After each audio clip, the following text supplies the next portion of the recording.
چھٹی خصوصیت ان 10 دنوں کے اندر یہ پائی جاتی ہے کہ یوم عرفہ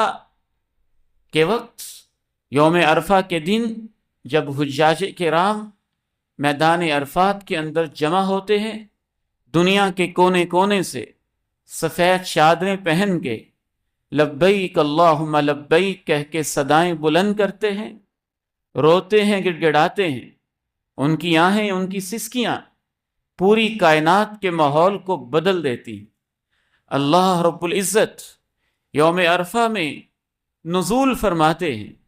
اور اپنے بندوں کے قریب ہو کے اپنے فرشتوں سے مخاطب ہو کے کہتے ہیں یدنو یتباہا بہم الملائکہ،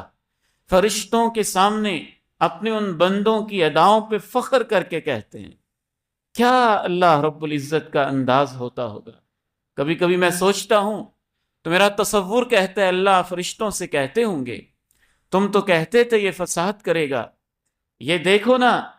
30-40 لاکھ کا اجتماع،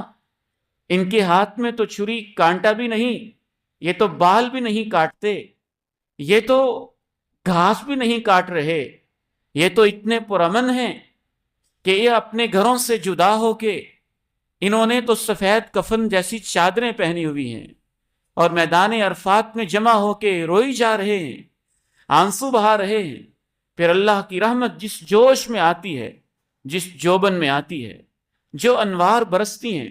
جو رحمتیں ہوتی ہیں، ان کا ہم تصور بھی نہیں کر سکتے۔